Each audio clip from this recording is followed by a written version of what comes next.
ఈరోజు మనమొక కథలోకి లోతుగా వెళ్తున్నాం. ఇది ఒక వ్యక్తి గురించి.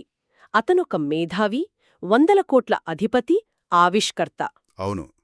కాని అతను తయారు చేసింది బొమ్మలు కాదు, బాంబులు. ప్రపంచంలోని అతిపెద్ద ఆయుధాల తయారీ సంస్థ స్టార్క్ ఇండస్ట్రీస్కి ముఖచిత్రం టోనీ స్టార్క్. తన సృష్టి ప్రపంచంలో ఎలాంటి విధ్వంసం సృష్టిస్తోందో పెద్దగా పట్టించుకోని ఒక జీవితం అతంది. నిజమే. మరి తన చేతులతో తయారు చేసిన ఆయుధమే తన గుండెకు గురిపెట్టినప్పుడు ఒక మనిషి ఏమవుతాడు? విధ్వంసానికి మరో పేరుగా బతికినవాడు రక్షకుడుగా ఎలా మారతాడు? ఈ ప్రశ్నలోనే ఈ కథ యొక్క ఆత్మ ఉంది. కరెక్ట్. ఇది కేవలం ఒక యాక్షన్ కథ కాదు. ఇదొక వ్యక్తి యొక్క నైతిక పతనం మరియు అతని పునర్జన్మ యొక్క గాథ.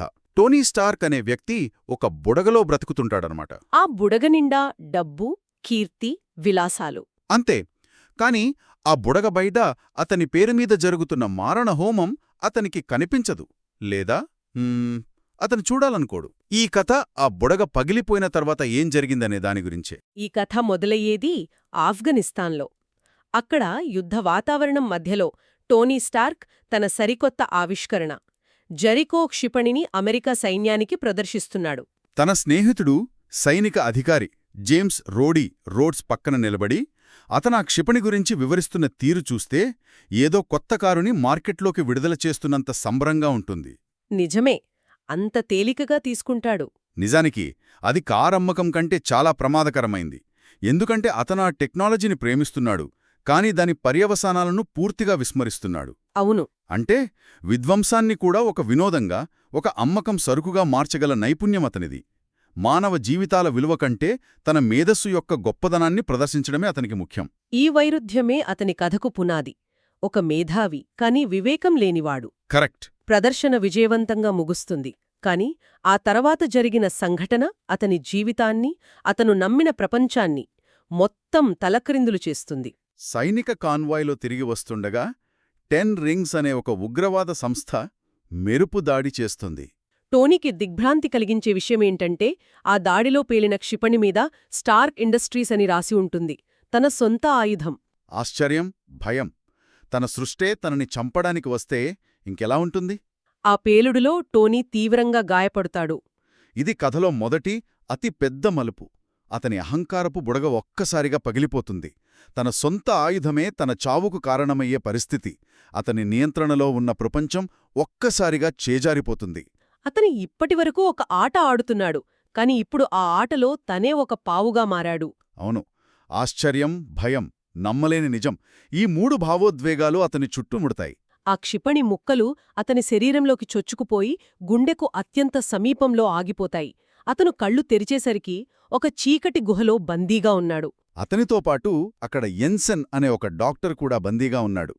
టోనీ ఛాతికి ఒక పాతకారు బ్యాటరీకి కనెక్ట్ చేసిన ఒక విద్యుత్ అయస్కాంతం అమర్చి ఉంటుంది. ఆ శకలాలు గుండెను చేరకుండా ఆపడానికి ఎన్సెన్ చేసిన తాత్కాలిక ఏర్పాటు అది కదా. అంతే. ఎన్సెన్ కేవలం ఒక పాత్ర కాదు, అతను టోనీకి ఒక అద్దంలాంటివాడు. అంటే ఒకవైపు ప్రపంచాన్ని ఆయుధాలతో నింపుతున్న టోనీ, మరోవైపు తన కుటుంబాన్ని మళ్లీ చూడాలన్న ఒక్క ఆశతో బ్రతుకుతున్న ఎన్సెన్.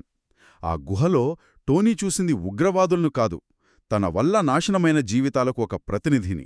నిజమే. ఎన్సెన్ ఉనికి టోనీలో అప్పటివరకు నిద్రాణంగా ఉన్న అపరాధ భావనను తట్టిలేపుతుందనమాట. ఆ అపరాధ భావనే అతని మార్పుకు అసలైన పునాది. అప్పుడు 10 రింగ్స్ నాయకుడు రాజా టోనీ ముందు ఒక డిమాండ్ ఉంచుతాడు. తమ కోసం ఒక జెరికో క్షిపణిని తయారు చేస్తే అతనికి స్వేచ్ఛ ఇస్తానని చెప్తాడు. కాని టోనీకి తెలుసు అది అబద్ధమని. పని పూర్తయ్యాక తనని చంపేస్తారని అతనికి స్పష్టంగా అర్థమవుతుంది. ఆ నిస్సహాయ స్థితిలో అతని మేధస్సు మొదటిసారి లాభం కోసం కాదు, ప్రాణం కోసం పనిచేయడం మొదలుపెడుతుంది. ఖచ్చితంగా. ఇక్కడే అసలు మేధస్సు కనిపిస్తుంది.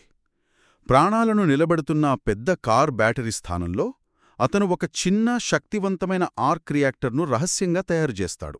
అంటే విధ్వంసం కోసం వాడిన తన మేధస్సును మొదటిసారి జీవం పోయడానికి, తన గుండెను కాపాడుకోవడానికి వాడుతున్నాడు. అవును.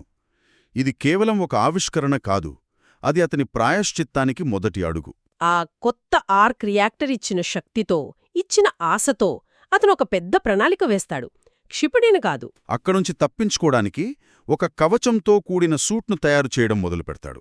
ఎన్సెన్ సహాయంతో అందుబాటులో ఉన్న ఆయుధాల భాగాలతో ఒక ముడి కాని శక్తివంతమైన యంత్రాన్ని నిర్మిస్తాడు. ఆ సూట్ చూడ్టానికొక రాక్షసుడిలా ఉంటుంది. అది అందంగా ఉండదు. అది అతనిలోని నిస్సహాయత, కోపం, బ్రతకాలన్న తపనకు ప్రతిరూపం. అది ఒక సూపర్ హీరో సూట్ కాదు. కాదు, అది ఒక బందీ తన సంఖ్యలను తానే తెంచుకోవడానికి, తనను బంధించిన వ్యవస్థపై తిరుగుబాటు చేయడానికి తయారు చేసుకున్న ఒక ఆయుధం. వారి ఆశ ఒక రూపం దాల్చుతున్న సమయంలోనే వారి ప్రణాళిక బయటపడుతుంది. ఆ గుహ మళ్లీ ఒక యుద్ధరంగంగా మారుతుంది. సూట్ పూర్తిగా పవరప్ అవడానికి ఇంకాస్త సమయం కావాలి. ఆ సమయాన్ని సంపాదించడం కోసం ఎన్సెన్ తన ప్రాణాలను పణంగా పెట్టి వాళ్లనెదుర్కొంటాడు. అయ్యో! టోనీ ఆ రాక్షస కవచాన్ని ధరించి బయటకొచ్చేసరికి ఎన్సెన్ ప్రాణాలతో కొట్టుమిట్టాడుతూ ఉంటాడు. అతని చివరి మాటలు నీ జీవితాన్ని వృధా చెయ్యకు అని. అవును, ఆ మాటలు టోనీకి ఒక శాసనంలా మిగిలిపోతాయి. ఎన్సెన్ త్యాగం టోనీలో అపారమైన విచారాన్ని, కోపాన్ని నింపుతుంది. ఎన్సెన్ మరణం టోనీ పాత జీవితానికి ముగింపు పలుకుతుందన్నమాట. ఆ తర్వాత ఆ కవచంతో టోనీ తనను బంధించిన వారిపడి విరుచుకుపడతాడు. వారి ఆయుధాగారాన్ని నాశనం చేసి ఆ గుహ నుండి ఆకాశంలోకి ఎగిరి తప్పించుకుంటాడు. కాని ఆ ముడిసూట్ ఎక్కువసేపు పనిచేయదు. అతను ఎడారిలో కుప్పకూలిపోతాడు. సూట్ కూడా ముక్కలైపోతుంది. అతను శారీరకంగా ఆ గుహ నుండి తప్పించుకున్నాడు, కాని మానసికంగా ఆ అనుభవం అతనిని వెంటాడుతూనే ఉంది. కరెక్ట్.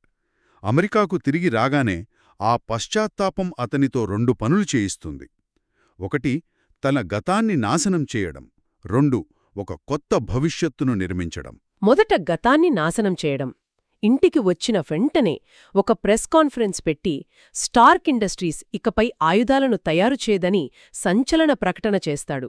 ఇది అతని తండ్రి స్నేహితుడు, కంపెనీ మేనేజరైన ఒబేదియా స్టెన్కు తీవ్ర ఆగ్రహం తెప్పిస్తుంది.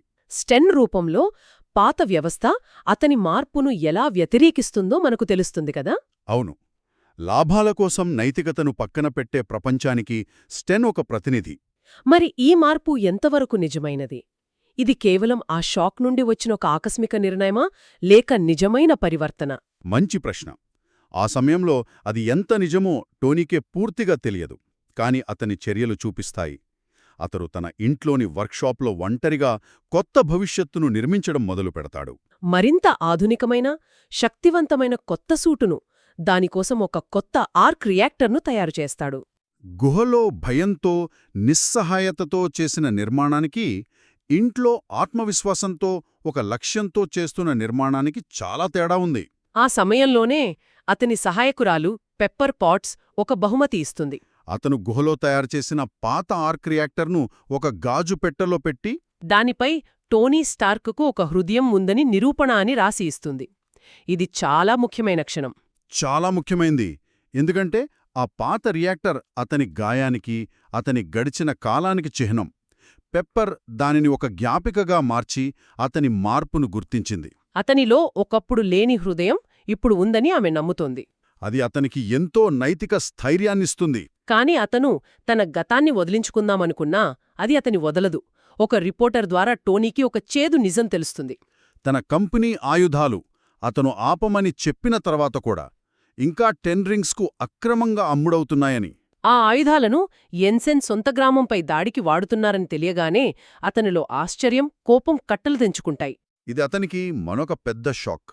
కేవలం ఆయుధాలు తయారు చేయడం ఆపితే సరిపోదని, తన పాత పాపాలను సరిదిద్దాల్సిన బాధ్యత కూడా తనపై ఉందని గ్రహిస్తాడు. ఇది వ్యక్తిగత పోరాటంగా మారుతుంది. ఎన్సెన్కు అతను ఇచ్చిన మాట నిలబెట్టుకోవాల్సిన సమయం ఆసన్నమయ్యిందన్నమాట. తన కొత్త మెరిసే సూట్ ధరించి ఆఫ్ఘనిస్తాన్కు వెళ్తాడు. అక్కడ ఉగ్రవాదులను ఓడించి గ్రామస్తులను కాపాడతాడు. ఇది అతని మొదటి నిజమైన హీరోయిక్ చర్య. తిరిగి వస్తున్నప్పుడు అమెరికా వైమానిక దళం అతన్ని ఒక గుర్తు తెలియని శత్రువుగా భావించి దాడి చేస్తుంది. ఆ దాడిని ఆపడానికి టోనీ తన రహస్య గుర్తింపును ఫోన్లో రోడీకి చెప్పవలసి వస్తుంది. ఈ సంఘటన ఒక ముఖ్యమైన విషయాన్ని సూచిస్తుంది. అతను ఇప్పుడు ఏ వ్యవస్థకు చెందినవాడు కాదు, సైన్యానికి కాదు, ప్రభుత్వానికి కాదు. అతను తనంతట తానుగా తన నైతికత ఆధారంగా పనిచేస్తున్న ఒక శక్తి. ఇది అతనికి స్వేచ్ఛను ఇస్తుంది, కాని అదే సమయంలో అతన్ని ఒంటరిని కూడా చేస్తుంది. ఇంతలో అసలు కుట్రదారుడు బయటపడతాడు. ఆఫ్ఘనిస్తాన్లో 10 రింగ్స్, టోనీ పాత ముడిసూట్ యొక్క భాగాలను సేకరించి. ఒబదియా స్టెన్కు అందజేస్తాయి. అవును, టోనీని చంపమని 10 రింగ్స్ను నియమించింది స్టెన్ అని, అతను కంపెనీని పూర్తిగా చేజిక్కించుకోవడానికి ఈ నాటకం ఆడేడని తెలుస్తోంది. నమ్మకద్రోహం. టోనీకి తండ్రిలాంటివాడు, గురువు అనుకున్న వ్యక్తే అతని పాలిట యముడుగా మారాడు. కరెక్ట్. స్టెన్ టోనీ యొక్క మేధస్సును అర్థం చేసుకోలేని, కేవలం దాని శక్తిని ఆశించే వ్యక్తి. అతను టోనీ యొక్క సృజనాత్మకతకు చీకటి ప్రతిరూపం. ఈ కుట్రను పెప్పర్ పాట్స్ బయటపెడుతుంది, ఆమె కంపెనీ రహస్య ఫైల్స్ను హ్యాక్ చేసి. స్టెన్ యొక్క అక్రమ లావాదేవీలన్నింటినీ కనుగొని షీల్డ్ అనే ఒక ఏజెన్సీకి సమాచారమిస్తుంది. ఒక్క నిమిషం, ఇక్కడ షీల్డ్ ప్రస్తావన చాలా ముఖ్యం. అవును, ఇది సాధారణ ప్రభుత్వ ఏజెన్సీ కాదు. అసాధారణమైన, ప్రపంచ భద్రతకు ముప్పు కలిగించే విషయాలను పర్యవేక్షించే ఒక రహస్య సంస్థ. వాళ్ల ప్రవేశం ఇది కేవలం ఒక వ్యాపారవేత్త గొడవ కాదని, అంతకు మించిందని సూచిస్తోంది. ఇది తెలుసుకున్న స్టెన్ టోనీ ఇంటికి వస్తాడు. ఒక పరికరంతో టోనీని పక్షవాతానికి గురిచేసి అతని ఛాతీలోని కొత్త ఆర్క్ రియాక్టర్ను దొంగిలిస్తాడు. టోనీ మళ్లీ నిస్సహాయ స్థితిలోకి, చావుబతుకుల మధ్యలోకి వెళ్ళిపోతాడు. మళ్లీ అదే పరిస్థితి. కాని ఇక్కడే ఒక అద్భుతమైన మలుపు. పెప్పర్ భద్రపరిచిన పాత, గుహలో తయారైన రియాక్టర్ను అతి కష్టం మీద అమర్చుకుని ప్రాణాలు కాపాడుకుంటాడు. అతని గతం, అతని గాయాలే అతన్ని కాపాడుతాయి. అతని బలహీనతే అతని బలంగా మారుతుంది. స్టెన్ ఆ దొంగిలించిన టెక్నాలజీతో ఒక భారీ, భయంకరమైన కవచాన్ని తయారు చేసుకుని ఐరన్ మాంగర్గా మారుతాడు. టోనీ తన పాత రియాక్టర్తో పూర్తి శక్తి లేకుండానే స్టెన్తో పోరాడటానికి సిద్ధపడతాడు. ఆ పోరాటం స్టార్క్ ఇండస్ట్రీస్ భవనం పైకి చేరుకుంటుంది. ఇది కేవలం ఇద్దరు వ్యక్తుల మధ్య పోరాటం కాదు, 2 సిద్ధాంతాల మధ్య పోరాటం. టోనీ యొక్క కొత్త ఆదర్శం స్టెన్ యొక్క పాత, అవినీతి వ్యవస్థతో తలపడుతుంది. ఆ పోరాటం వారిద్దర్నీ సృష్టించిన కంపెనీపైనే జరగడం చాలా ప్రతీకాత్మకం. కరెక్ట్. తన సామ్రాజ్యం మీదే అతను తన చివరి యుద్ధం చేయాల్సొస్తుంది. తన సూట్లో శక్తి తగ్గిపోవడంతో టోనీ ఒక సాహసోపేతమైన ప్రణాళిక వేస్తాడు. భవనానికి శక్తినిస్తున్న పెద్ద ఆర్క్ రియాక్టర్ను ఓవర్లోడ్ చేయమని పెప్పర్కు సూచిస్తాడు. ఆ భయంకరమైన విద్యుత్ పేలుడుకు స్టెన్ ఆ రియాక్టర్లో పడి మరణిస్తాడు. అంతిమంగా టోనీ తన పాత ప్రపంచానికి శక్తినిస్తున్న మూలాన్ని నాశనం చేయడం ద్వారానే గెలుస్తాడు. తన పాత జీవితాన్ని, దాని ప్రతినిధి అయిన స్టెన్నను నాశనం చేసి ఒక కొత్త శకానికి దారితీస్తాడు. ఇది ఒక విధ్వంసం, కాని ఒక కొత్త ఆరంభం కోసం. మరుసటి రోజు మీడియా సమావేశంలో ఈ కొత్త కవచం ధరించిన హీరో ఎవరని ప్రపంచం మొత్తం ఆసక్తిగా ఎదురుచూస్తుంటుంది. షీల్డ్ ఏజెంట్లు అతనికొక కట్టుకథను చదవమని ఇస్తారు. కాని టోయీ ఆ కాగితాలను పక్కనపెట్టి ప్రపంచం ముందు నిలబడి ఒకే ఒక్క మాట అంటాడు. నేనే ఐరన్ మ్యాన్. ఆ ఒక్క మాటతో అతను సూపర్ హీరోల భావననే మార్చేశాడు. అతను తన గతాన్ని దాచుకోవట్లేదు, తన తప్పులను కప్పిపుచ్చట్లేదు. తన కొత్త బాధ్యతను బహిరంగంగా అంగీకరిస్తున్నాడు. అహంకారం నుండి బాధ్యత వైపు అతని ప్రయాణం ఇక్కడ పూర్తవుతుంది. అతను తన గుర్తింపును దాచుకునే ముసుగు వీరుడు కాదు, తన చర్యలకు పూర్తి బాధ్యత వహించే ఆధునిక హీరో. ఇది అతని పరివర్తనకు సరైన ముగింపు. కాని కథ ఇక్కడితో అయిపోలేదు గదా. లేదు. ఆ తర్వాత ఒక సన్నివేశంలో SHIELD director Nick Fury Tony ఇంటికి వచ్చి అతను ఇప్పుడు ఒక పెద్ద ప్రపంచంలో భాగమయ్యాడని, ఎవెంజర్ ఇనిషియేటివ్ గురించి మాట్లాడాలని చెబుతాడు. దీనితో ఈ కథ టోనీ స్టార్క్ అనే ఒక వ్యక్తి కథ నుండి ఒక విస్తృతమైన ప్రపంచపు కథగా మారుతుంది. అతని ప్రయాణం ఇప్పుడే మొదలైందని మనకు అర్థమవుతుంది. చివరిగా ఒక ఆలోచన. ఒక వ్యక్తి యొక్క గొప్పతనం అతని ఆవిష్కరణలలో కాకుండా వాటిని ఏ బాధ్యతతో ఉపయోగిస్తాడో అనే దానిపై ఆధారపడుంటుందా? తన గతాన్ని, తన తప్పులను బహిరంగంగా అంగీకరించడమే నిజమైన హీరోయిజంకి మొదటి అడుగా. ఆలోచించాల్సిన విషయమే.